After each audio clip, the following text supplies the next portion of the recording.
Hello, boys and girls. It's story time with Uncle Mike. Today's story is called The Glassmaker's Daughter. It takes place in Venice. Venice is a city in Italy.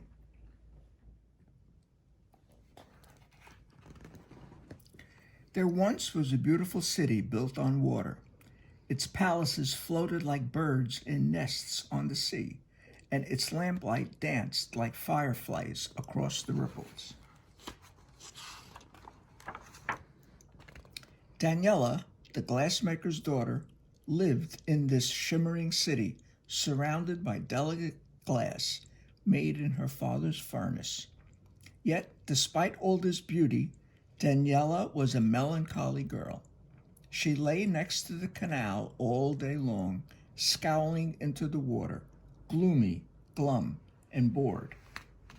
In despair, her father announced, "I'll give a glass palace to the person who can make my daughter smile." And so his glass blowers set to work. They blew and pulled and pinched the molten glass into silver-spun walls with pineapple-topped turrets and winged dragon doors. News soon spread of the silver-spun palace, and people came from far and wide to compete for Daniela's smile. First to arrive was Maestro Barbagelata. "Regard this," he said as he blew fiery rings of flame into the air. He swallowed swords and even snakes and almost turned himself inside out with his tricks on a tightrope. But instead of exciting Daniela, she was gloomier than ever. Then the most famous of mask makers, Donna Violetta Rufina Zangara, arrived with a cabinet of masks, moons and stars and suns, one a nest of twigs with tiny jeweled and crusted birds' eggs, another a mermaid's lair lined with shells and pearls. "Try these, they'll bring a smile to your face," said Donna Violetta Rufina Zangara, holding up the smiliest of all her masks. But instead of delighting Daniela, she was glummer than ever. Then Leonardo Leonino Grandi arrived. "Behold this," he cried. He swept aside the curtain of his gondola. A huge lion jumped up with such a roar that the gondola rocked. Leonardo Leonidi Grandi swayed, and then fell backwards into the canal with an almighty splash, the lion on top of him. But even this didn't bring a smile to Daniela's lips.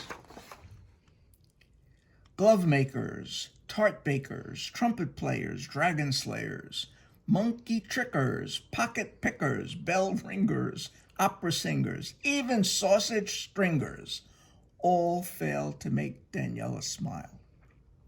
"What's to be done?" her father groaned. "How will such a miserable girl ever find happiness?" But one young glassmaker longed more than anyone to make Daniela smile. In a corner of the workshop, Angelo drew a molten globe from the furnace and blew a bubble of glass.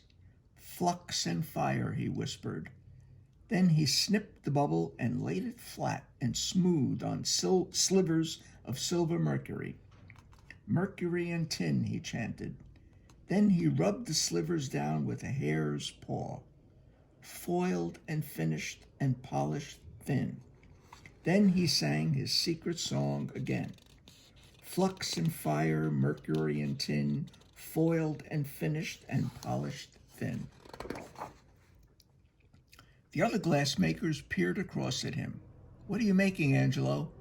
"A gift that will make Daniela smile." "She hasn't smiled for an alchemist, an acrobat, an opera singer, or a sausage stringer. Why should she smile for you?" Angelo ignored them all and went looking for Daniela. He held out his gift. "Glass? I don't need glass." She pushed it aside. "Look again, Principessa. This is no ordinary piece of glass. It's different. Look into it." Daniela scowled as she held it up to her face. "What do you see?" Angelo asked.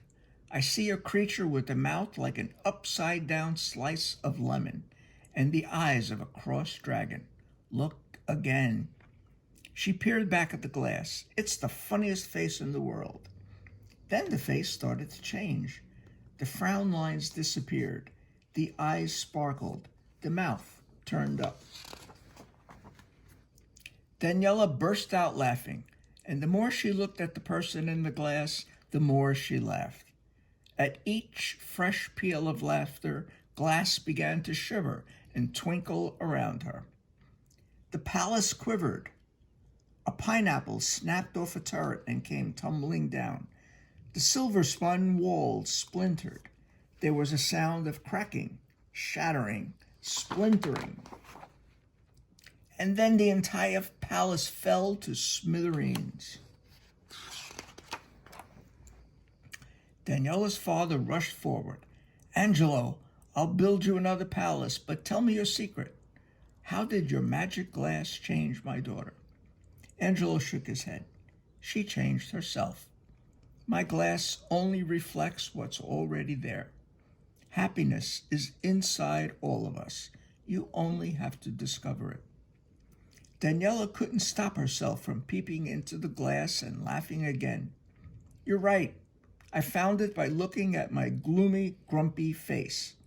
I don't need mask makers, tart bakers, trumpet players, dragon slayers, bell ringers, or even sausage stringers to make me happy." And she laughed with such delight that the glass pieces at her feet started tinkling. Then every bell in the city began to wobble with her laughter. The sound pealed out until even the palaces seemed to rock on their floating nests. And all through the city, people began to laugh and romp. Petticoats swirled, corsets popped, old men stomped, until even the Grand Doge came out of his palace to see what the fuss was about. When he heard Daniela's laughter, he kicked up his heels and danced.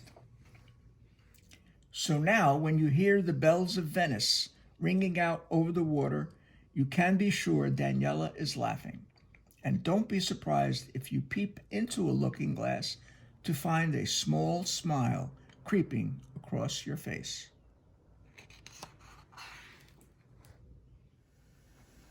And that's the end of today's story. Stay tuned for another story time by Uncle Mike.